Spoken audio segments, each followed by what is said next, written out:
Okay, सबको screen visible है? Soft skills.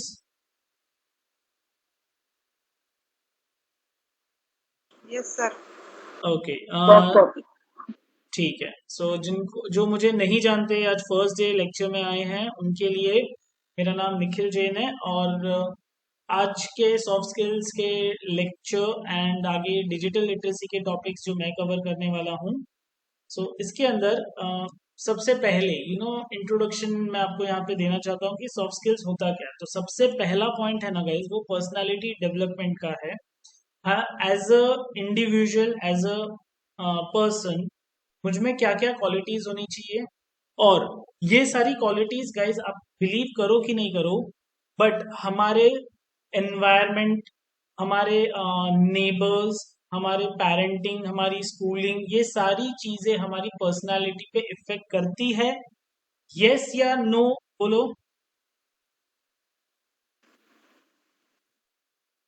Yes बोलो गाइस। Yes sir. हाँ, come on. Don't you think कि मेरे मॉम डैड जिस स्टाइल से रहते हैं, जिस एनवायरनमेंट में रहते हैं, वो चीज मेरे अंदर आई है। सेम जो स्कूल में हम पढ़ते हैं, जिस एनवायरनमेंट में हम रहते हैं, वो सारी चीजें इफेक्ट करती है। एनवायरनमेंट मतलब ठंडी गर्मी खाली नहीं होता है। एनवायरनमेंट मतलब सराउंडिंग भी है, नेबरहुड भी है हमारा। वो सारी चीजें एनवायरनमेंट में काउंट कर रहे हैं हम लोग। सो अब आगे बढ़ता हूँ, एक slide. Soft skills, what does it mean? So soft skills are essentially people skills, yes, the non-technical skills, intangible skills, personality specific skills that determines one's strength as a leader, as a listener, as a negotiator, as a conflict mediator. ये conflict mediator क्या होता है? नया word सुना मैं भी। conflict मतलब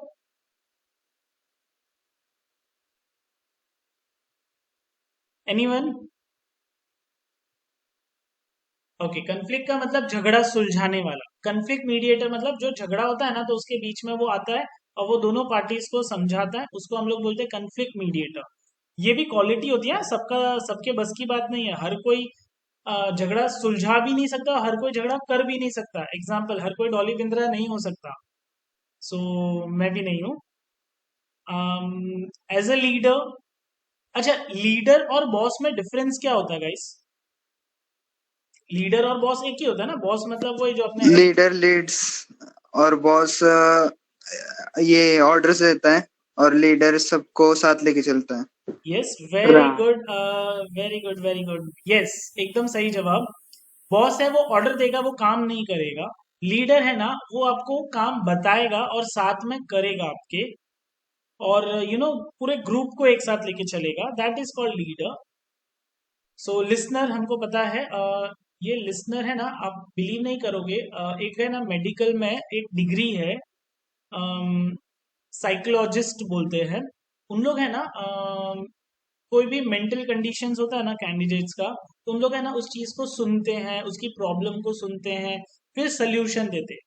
तो लिसनर, अगर एज अ इंडिपेंडेंट पर्सनालिटी मैं लिसनर नहीं हूं, तो मैं साइकोलॉजिस्ट नहीं बन सकता।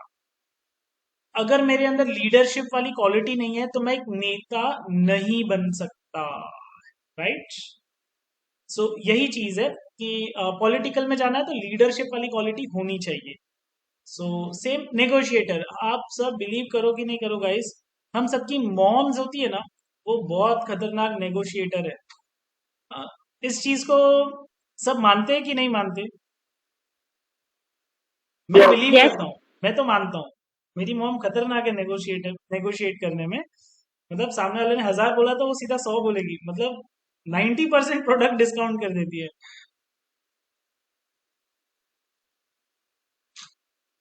यस, ये सारी क्वालिटीज हमको आइडेंटिफाई करना पड़ेगा कि हमारी स्ट्रेंथ कहाँ पे है, हमारी वीकनेस कहाँ पे है, और हमको उस चीज को अच्छा करना पड़ेगा। फॉर एग्जाम्पल, मैं है ना आपके साथ में मिलके काम कर सकता हूँ, बट है ना मेरे अंदर एक चीज नहीं है, कमांडिंग नेचर। कमांडिंग नेचर मतलब मैं किसी को ऑर्डर नहीं दे सकता हूँ, तुझे ये करना है, तुझे ये करना है। हाँ, आई कांट डू दैट। बॉसगिरी मुझे नहीं होती है, मेरे से होती नहीं है, मुझे पसंद नहीं है। कोई सर पे ऐसे तांडव करेगा तो या सो वो एक है ये मैं ऐसे बोलूंगा कि वीकनेस नहीं है, वो मेरी स्ट्रेंथ है कि मैं ना काम कराने में हेल्प करूंगा। मैं काम करने का सिर्फ ऑर्डर दे के नहीं जाऊंगा। मैं इसको अच्छी चीज मानता हूँ। बट नो डाउट कहीं ना कहीं हमको बॉसगिरी दिखानी पड़ती है जब आप इतने सारे स्टूडेंट्स रहते हो तो। एंड सब एक से बढ़कर एक है यहाँ पे। Okay, characters of soft skills. So सबसे पहले, it's not just pleasant personality, it is not just smooth talking, it is not just command over language, it is combination of all of these things and many more attributes that are difficult to lay your hands on। मतलब ये सारी चीजें हैं ना, हम लोग है ना ऑन पेपर काउंट नहीं कर सकते गाइस। मतलब मैं ये नहीं बोल सकता कि आपको मैं 10 में से 5 मार्क्स दूंगा, 6 मार्क्स दूंगा, जस्ट कि आप एज ए इंडिविजुअल कैसे हो। हाँ, इसमें बहुत सारे पॉइंट्स कवर होते हैं कि सामने वाला उसका ड्रेसिंग कैसा है। पहला पॉइंट, हम जब किसी को मिलते हैं गाइस, पहले 30 सेकेंड्स है ना वो बहुत इंपॉर्टेंट होते हैं। और हम सामने वाले को जज करते हैं उसकी ड्रेसिंग को देख के। कि फॉर एग्जांपल अगर आप मार्केट में जा रहे हो और किसी ने ना इंडियन ट्रेडिशनल ड्रेस पहना रहेगा कोई लड़की ने, तो हम बोलेंगे हाँ वो बहुत बहन जी टाइप है। या आजकल के लड़के लोग हैं तो I know they understand this slang language. But ऐसा नहीं है। या सेम अगर कोई लड़का है जिसने है ना फटी हुई जीन्स पहनी है, बहुत लूज बैगी टी शर्ट पहना हुआ है, गले में चेन है, हाथ में ब्रेसलेट है, तो हम उसको ऐसा गुंडा समझेंगे। तो यस, हम समझेंगे। रीजन, पहले 30 सेकेंड्स हम कपड़े को देखते हैं, हम अटायर को देखते हैं।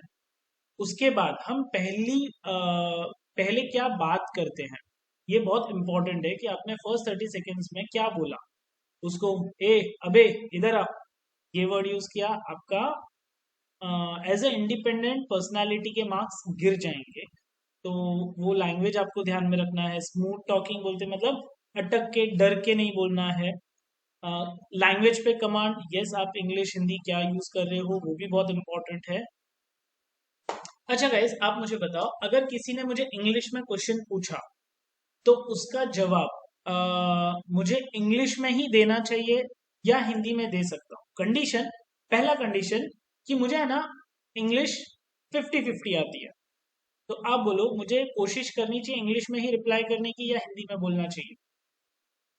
हिंदी। हिंदी कोशिश में करनी चाहिए कोशिश करनी इंग्लिश में चाहिए, ओके।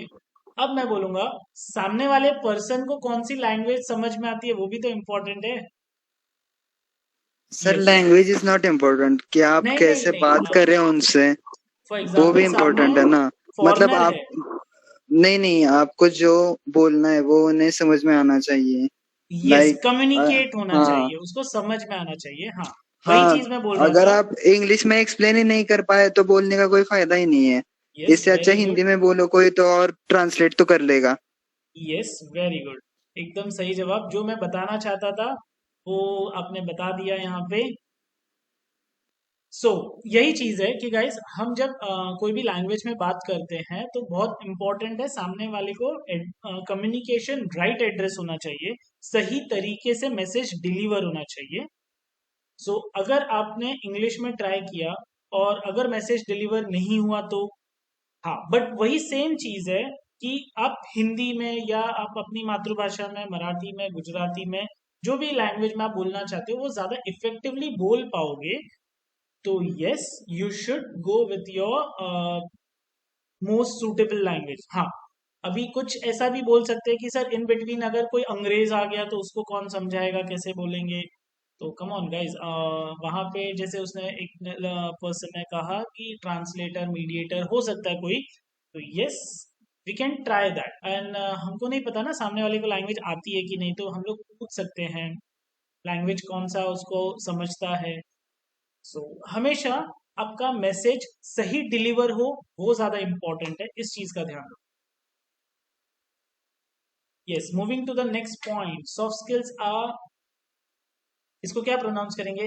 मेरी है ना टंग ट्विस्टिंग हो रही है ये वर्ड को बोलने के लिए, सो मैं बिल्कुल नहीं बोलूंगा because session is going recording and फिर मेरा भाजी पाला हो सकता है यहाँ पे। कॉन्स्पिशियस। हाँ, सेम वर्ड वही जो उसने बोला। Okay guys, what is wrong, what to do to make it right, can be trace while detecting soft skills? Yes.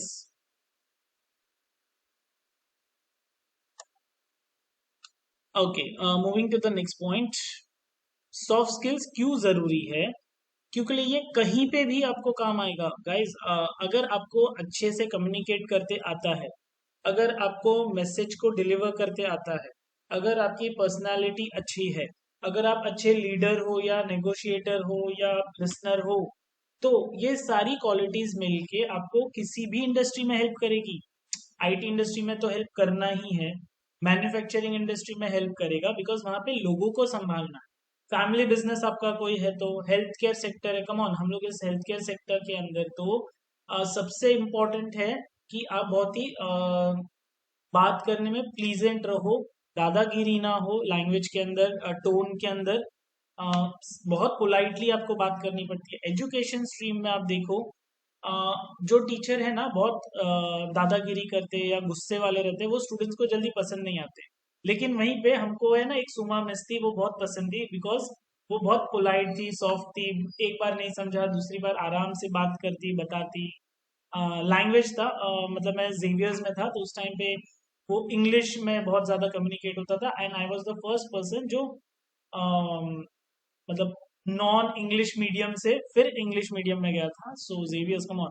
तो पूछा अगेन इंग्लिश में समझाया, फिर हिंदी में समझाया, फिर सो वो टीचर बहुत पसंद है। रीजन उनका कम्युनिकेशन, उनके soft skills.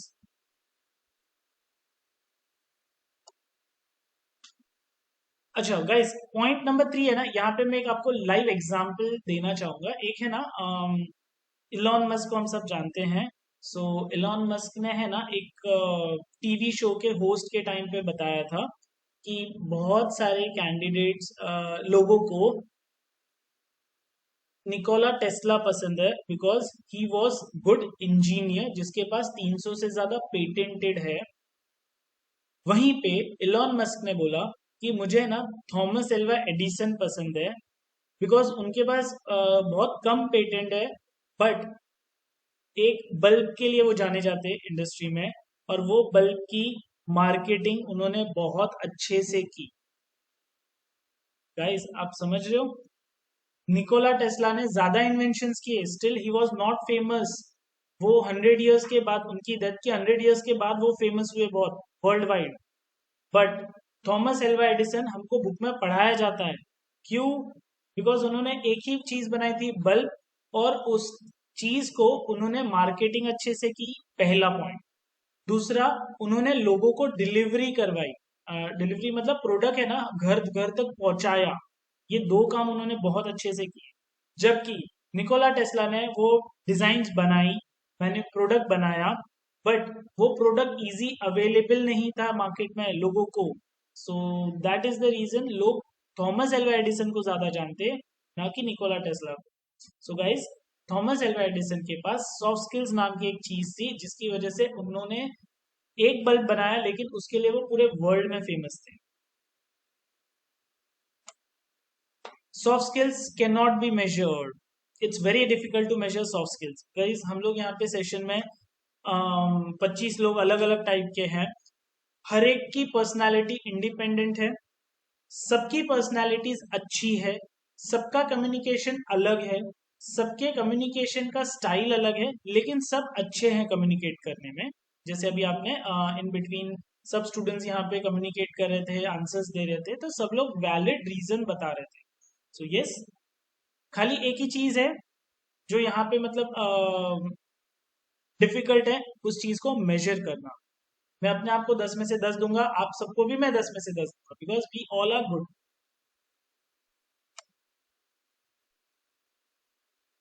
Soft skills cannot be formally taught. Like other subjects, we cannot teach soft skills to someone people learn more by observation and example settings. Yes, come on guys, मैं मतलब ये chapter नहीं है, आप जितनी बार try करोगे, for example stage fear, मेरे को स्टेज फियर है, स्टेज फियर है, स्टेज फियर है, बट कब निकलेगा? जब मैं एक जन के सामने कुछ बोलूं। पहले मैं अपने मिरर को, मैं अपने आप को देख के बोलना सीखूंगा, पहला। दूसरा, मैं किसी टीचर को या मेरे किसी घर पे या किसी पर्सन को बिठाऊं और मैं उसको बोलता हूँ मैं बोल रहा हूँ तो सुन, और मुझे फिर बता मैंने बरोबर बोला कि नहीं, बॉडी लैंग्वेज कैसा है ये। यू नो, शाहरुख खान ने ऑन स्टेज एक्टिंग करने से पहले मिरर के सामने घंटों तक प्रैक्टिस की है। उसका जो फेमस वो हैंड वाला जो मूवमेंट है, उसने हजारों बार उस चीज को मिरर के सामने किया है। तब वो आज है ना, कभी भी कहीं पे भी कोई भी स्टेज पे खड़ा हो ना, और वो मूव करता है, तो वो बहुत स्मूथ लगता है। ऐसा लगता है कि ये मूव इसी के लिए बना है, बिकॉज ऑफ उसने उस चीज को बहुत प्रैक्टिस की है। सो सेम यहाँ पे भी सॉफ्ट स्किल्स के भी जितने ट्रैक्स है, सारे के सारे ट्रैक्स को आपको या तो देख के समझ के सीखना पड़ेगा, और कांस्टेंट है ना दिमाग में रखना पड़ेगा कि जब हम किसी से बात कर रहे हैं तो पहले सामने वाले को पूरा बोलने दे, हम सुने, हम समझे, फिर हम उस पर रिएक्ट करें। या किसी ने बस ऐसा बोल दिया और हम एकदम से ओवर रिएक्ट कर देंगे तो नहीं चलेगा। सो ये चीज ऐसी है कि हमको बार बार करते करते सीखना पड़ेगा, और उस एनवायरनमेंट में रहना भी पड़ेगा। यू नो, एक कहावत है कि आदमी कैसा है ये है ना उसके दोस्तों की संगत से पता चलता है। एम आई राइट और रॉन्ग? राइट। राइट। यस। सो हमारे फ्रेंड सर्कल्स कैसे हैं, ये बहुत ज्यादा जस्टिफाई करेगा कि हम कैसे हैं, या यू नो हमारी पर्सनालिटी कैसी है। एग्जाम्पल के तौर पे थ्री इडियट्स सबने देखा है, तो थ्री इडियट्स में यू नो वो तीन दोस्त होते, दे ऑल आर हेल्पिंग, मतलब सबको हेल्प करने के लिए ऑलवेज रेडी रहते हैं। आपने एक चीज नोटिस किया रहेगा, एंड वो इन फ्यूचर भी वो चीज दिखती है कि इनके फ्रेंड्स ऐसे हैं, एक दूसरे के लिए हेल्प के लिए हमेशा अवेलेबल है, वो दिखता है पिक्चर में। सेम, अच्छा, थ्री इडियट्स का लीड हीरो कौन था आप लोग के हिसाब से? Lead Aamir hero? खान। तो बस आमिर खान नहीं था ना sir? Okay, Aamir Khan lead hero था। ओके, मैं बोलूं मेरे हिसाब से है आपके ना, हिसाब से मेरे पॉइंट वो ऑफ व्यू से और एक था जोकर के जैसे। नहीं। अच्छा, मेरे पॉइंट से है ना, लीड हीरो थ्री इडियट्स के अंदर चतुर था। हाँ सर, वही एज अ मुझे वो नाम एक्टर नहीं का याद मुझे आ नाम रहा, नहीं सॉरी। पता है, बट वही था। या चतुर उसको बोलते थे, बिकॉज वो, अगर वो कंपटीशन नहीं डालता, वो 5 सितंबर वाला सीन नहीं डालता, और वो सबको ढूंढता नहीं, तो पूरी पिक्चर आगे बढ़ती ही नहीं थी, पिक्चर खत्म हो जाती थी। उसने सबको मिलाया वापस से, उसने पूरी स्टोरी को स्टार्ट टू एंड तक है ना, ये क्या बोलेंगे हम लोग, रखा, होल्ड करके रखा हर जगह पे। एज अ कॉमेडी वाला पॉइंट हो, एज अ सपोर्टिंग कैरेक्टर हो, मतलब उस पूरे मूवी में ऐसा कोई स्पीच नहीं है जो आमिर खान या किसी और पर्सन का हिट है, बट चतुर का स्पीच हिट है। आज भी यूट्यूब पे उसके व्यूज देखो सबसे ज्यादा है, बिकॉज ऑफ या वो स्टोरी को बहुत आगे लेके गया character. Again, it is somewhat like survival instincts wherein people get fine tuned and adapt to their environment. Yes, हम जैसे माहौल में रहते हैं, मैं है ना मतलब आप नोटिस करना कि गाइज हम लोग मुंबई में रहते हैं यहाँ पे, तो मुंबई में अगर आप है ना पाली हिल, फिर या यू नो एंटॉप हिल हो गया उस साइड पे, कुलाबा एरिया में जाओ, वहां पे है ना आप चलने का लोगों का स्टाइल देखना, अलग ही स्टाइल से चलते हैं। जैसा हम नॉर्मली भागेंगे चलेंगे, वो वॉकिंग ही नहीं रहता है, का वॉक करने का तरीका अलग रहता है। एग्जाम्पल के तौर पे जितने भी मॉडल्स है ना, उनका वॉकिंग स्टाइल हम लोग कैट वॉक बोलते हैं, तो वो कैट वॉक उनका हमेशा रहता है नॉर्मल चलने में भी। सेम, वो एनवायरनमेंट को उन्होंने अडॉप्ट कर लिया है। अब यहीं पे अपन है ना, बांद्रा चले जाते हैं, या फिर Bandra not in the upper part but in the lower section में, या हम लोग मुंबई की सबसे बड़ी चौल वाला एरिया कौन सा है guys? Dharavi sir, Dharavi. Dharavi, yes. Dharavi वाले एरिया में जाएंगे तो लोग लिटरली मतलब भागेंगे कूदेंगे, और मतलब नॉर्मल वॉक तो रहेगा ही नहीं किसी का। यस, सो एरिया को हम अडॉप्ट करते हैं, हम जिस एरिया में रहते हैं वो एरिया के अकॉर्डिंग हम चेंज होते हैं, अडॉप्ट करते हैं। डिजायरेबल सॉफ्ट स्किल्स क्या चाहिए जब हम किसी कहीं पे काम के लिए जाएं? इंटरपर्सनल स्किल्स एक चाहिए, टीम वर्किंग चाहिए, नेगोशिएशन स्किल्स चाहिए, कम्युनिकेशन स्किल्स चाहिए, टाइम मैनेजमेंट चाहिए, स्ट्रेस मैनेजमेंट चाहिए।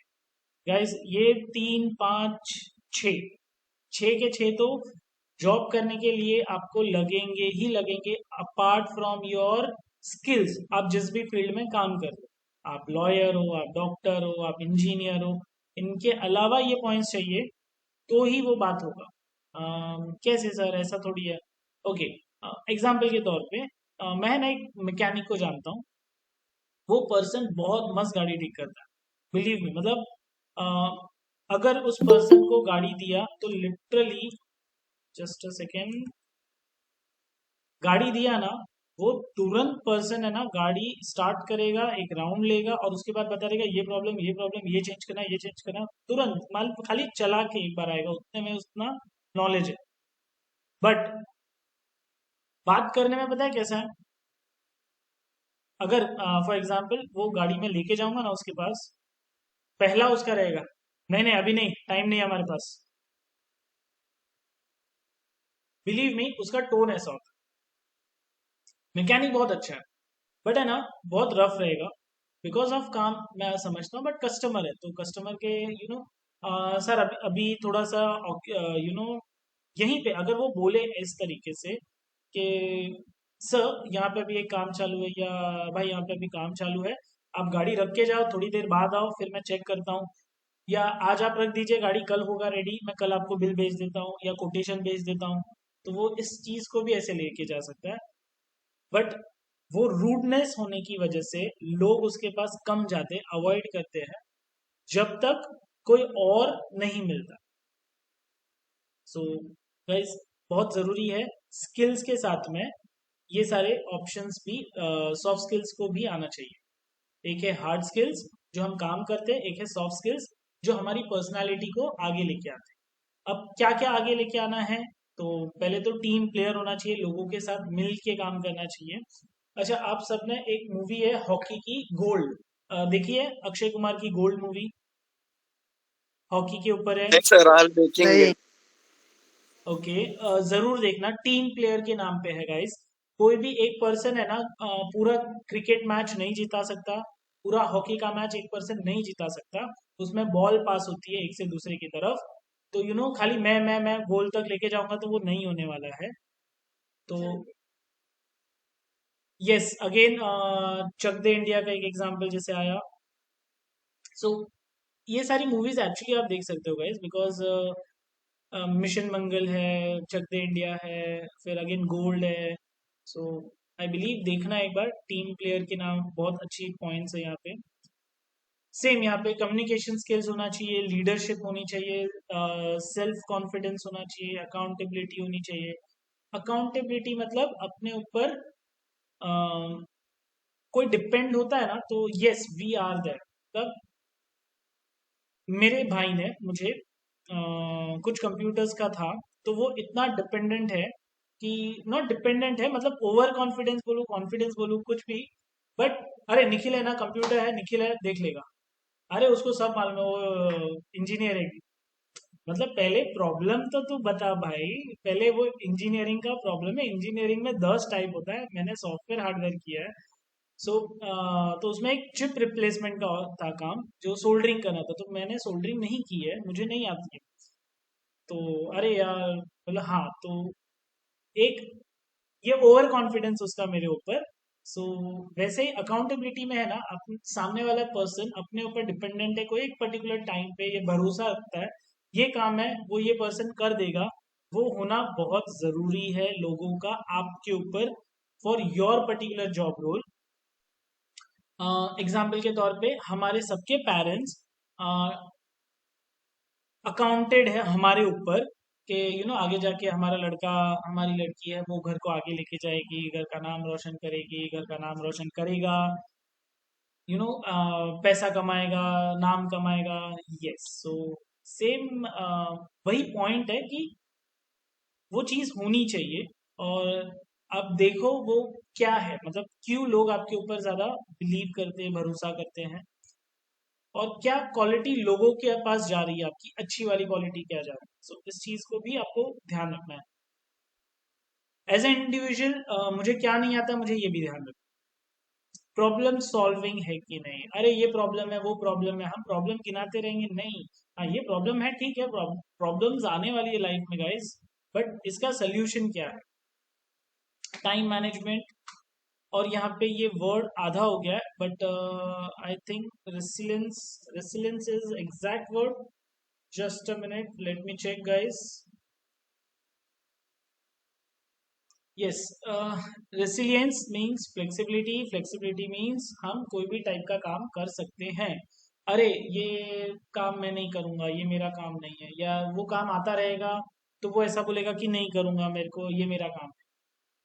एग्जाम्पल के तौर पे हम सब ने ये ऑफिस में कहीं ना कहीं देखा रहेगा, ये मेरा जॉब नहीं है, ये मैं नहीं करूँगा। कम ऑन यार, मतलब वो प्रॉब्लम में अटका है, वो कस्टमर है या वो अपना क्लाइंट है, and if we can do, we can help it out, तो भी हम कर सकते हैं। और जिसमें हमारा काम नहीं रुक रहा है तो दैट्स कूल ना, करना चाहिए।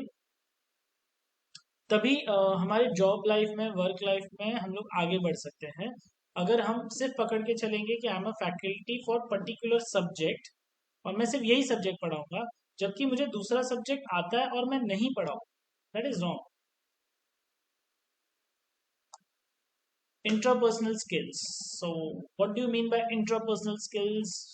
Active listening, caring, leadership, motivation, responsibilities and teamwork, जो सारे points यहाँ पे रखे हैं वही points है intrapersonal skills के। आप सब active listening हो, मतलब इतनी देर से मुझे सुन रहे हो यार, खतरनाक।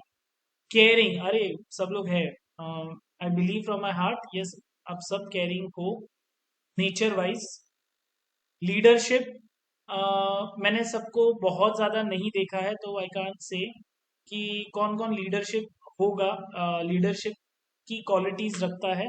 बट या in the future, next coming months, हम लोग वो देख सकेंगे, सब लोग देख सकेंगे बैच में। मोटिवेटेड, यस, आप लोग सब लोग ने ज्वाइन किया है, that is the first thing कि सब लोग मोटिवेटेड है।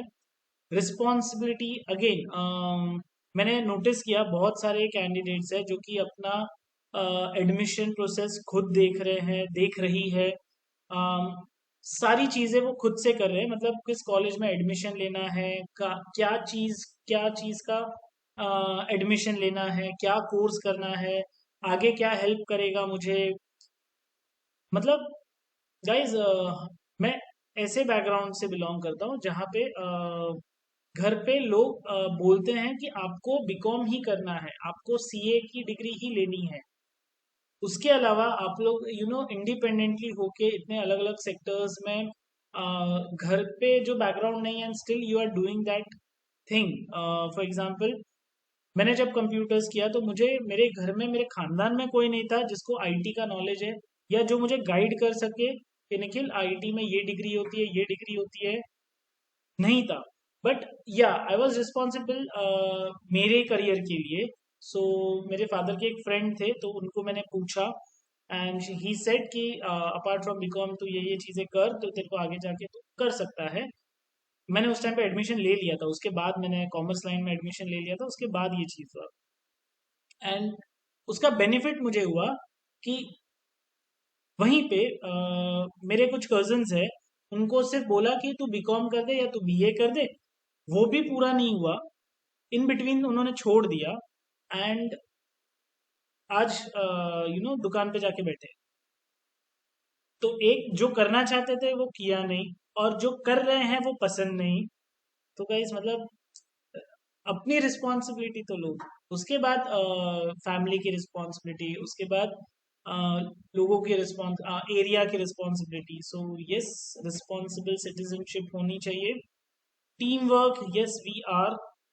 एंड साथ ही साथ हम लोग को एक चीज का ध्यान रखना चाहिए टीम वर्क में, कि फॉर एग्जाम्पल ये उसका काम है, और वो काम मुझे भी आता है, लेकिन है ना टीम में लीडर ने ये काम बांटा हुआ है, तो मुझे वो काम का नॉलेज है। क्या मुझे हेल्प करना चाहिए कि नहीं करना चाहिए? आप लोग बताओ। करना चाहिए। करना चाहिए। अगर मुझे वो काम आता है, सामने वाले को वो काम दिया गया है, बट वो उसमें 50% है, मैं 70%, तो I if I can help, I can. साथ में मेरा काम है वो भी रुकना नहीं चाहिए, ये भी ध्यान रखना। So yes, team work is all about मिल बांट के काम करना चाहिए। Yes sir.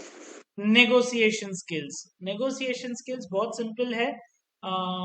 एक सबसे अच्छे नेगोशिएटर्स जो होते हैं ना, या कन्फ्लिक्ट मीडिएटर्स, वो सारे एजेंट हैं। बिलीव मी, सबके सब एजेंट है। तो सर कैसे? कम ऑन, मुझे है ना एक प्रॉपर्टी चाहिए जो कि 1 लाख की है, ठीक है। सामने एक पर्सन है जिसके पास वो प्रॉपर्टी, और वो बोल रहा है कि वो 2 लाख में होना चाहिए। अब अगर हम दोनों के बीच में कोई मीडिएटर नहीं आएगा ना, मेरे साइड से या सामने वाले के साइड से, तो गाइज ये डील होगा ही नहीं। वो मीडिएटर, वो एजेंट क्या करता है? सर देखिए ना, 1 लाख का तो मार्केट का वैल्यू नहीं है, मार्केट का वैल्यू अभी 2 लाख का है, बट स्टिल हम उनको थोड़ा और नीचे लेके आते हैं, प्राइस कम कराते हैं।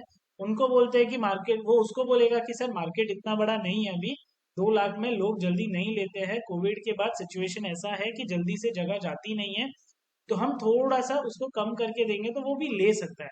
तो ऐसे डील है ना, किधर 150 160 के आसपास आ सकती है, कि ये थोड़ा सा अपना बजट बढ़ाएगा, वो थोड़ा सा अपना बजट कम करेगा, तो वो डील होगा।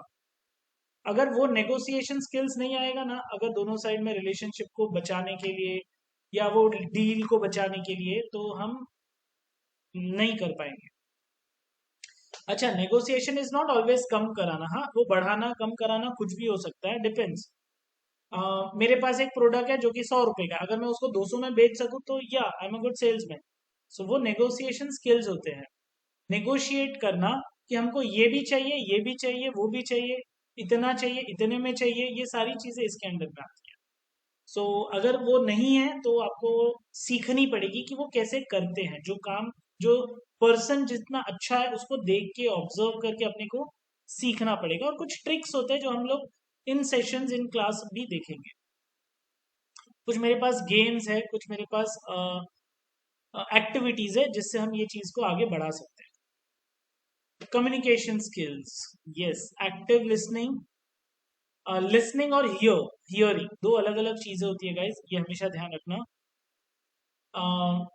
हियरिंग मतलब मैंने बात को सुन लिया, लिसनिंग मतलब मैंने उसको समझा। सो लिसनिंग और हियरिंग का मतलब अलग अलग होता है, हमेशा ध्यान रखना। तो कम्युनिकेट करने से पहले यस, हमको सुनना भी है, समझना भी है, और फिर हम उसको अकॉर्डिंगली डील, अगर कोई आप कर रहे हो, कोई पर्सन से बात कर रहे हो, तो आपको फिर अपना इनपुट उसमें ऐड ऑन करके सामने वाले को मैसेज डिलीवर, पास ऑन कर सकते हो।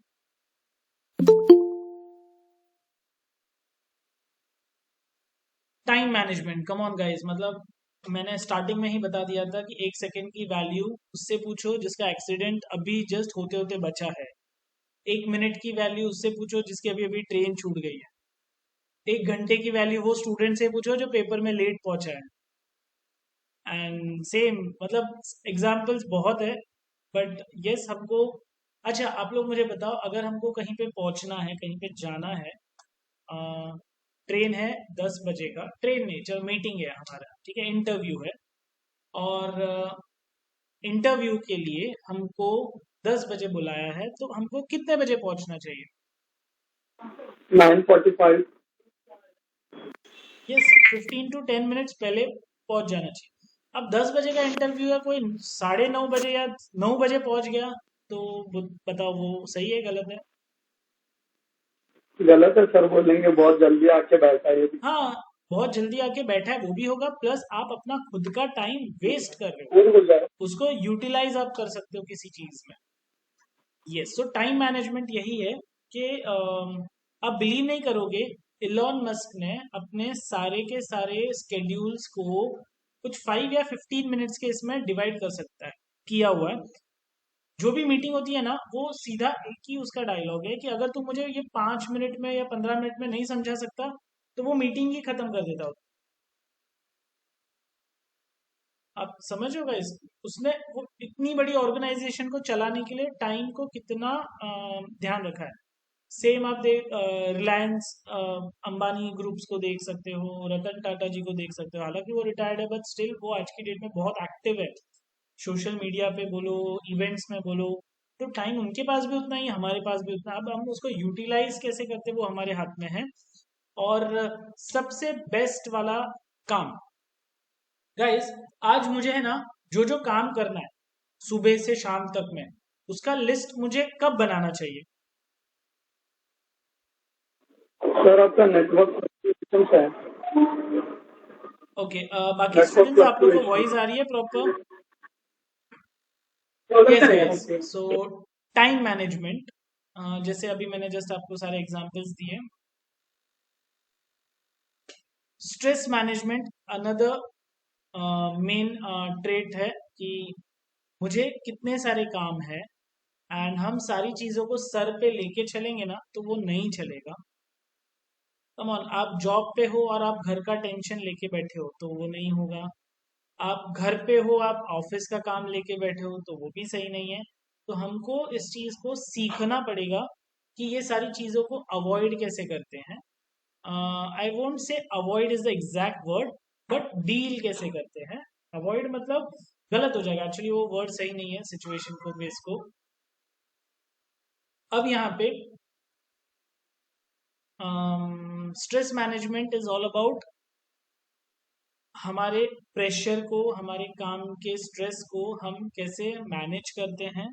और बहुत सिंपल, मैंने एक क्वेश्चन थोड़ी देर पहले पूछा था कि अपने को पूरे दिन का स्केड्यूल, आज मुझे क्या करना है, वो कब बनाना चाहिए? अगली रात सर। अगली? One night. Yes, night. Very good Sumit. एक रात पहले बनाना चाहिए हमेशा। बहुत सारे लोग हैं ना, सुबह उठ के है ना वो काम की लिस्ट बनाते हैं, आज मुझे ये करना है, ये करना है, ये करना है, ये करना है।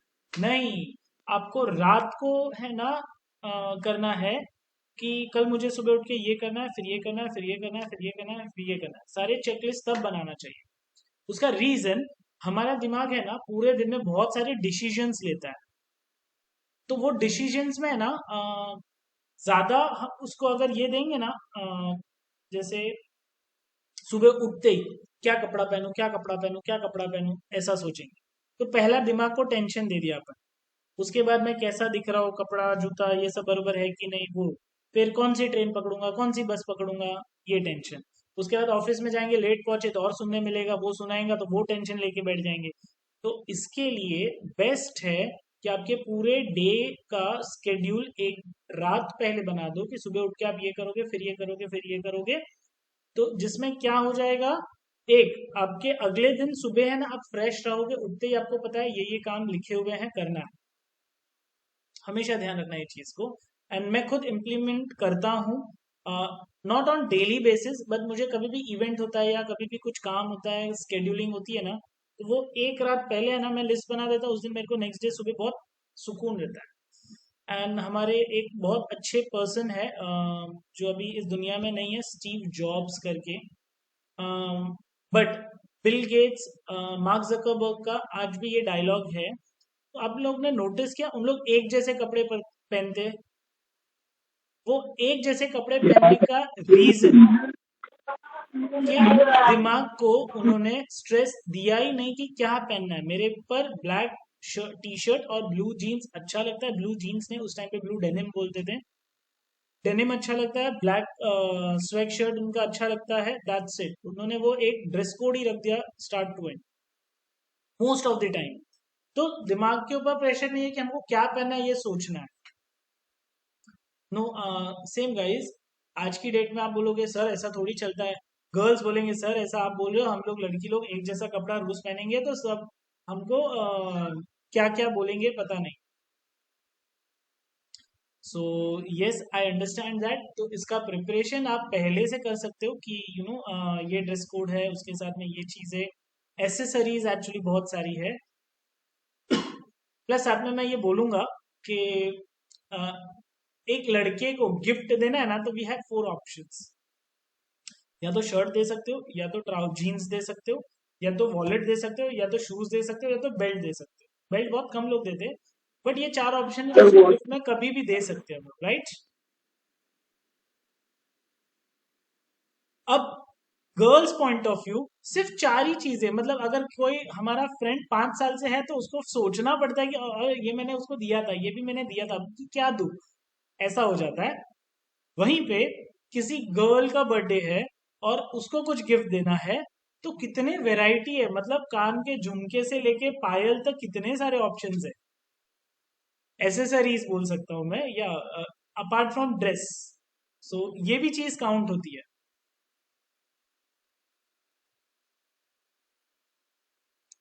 ओके, सॉफ्ट स्किल्स वाला जो पार्ट है वो गाइज हम लोग कल कंटिन्यू करेंगे नेक्स्ट सेशन में।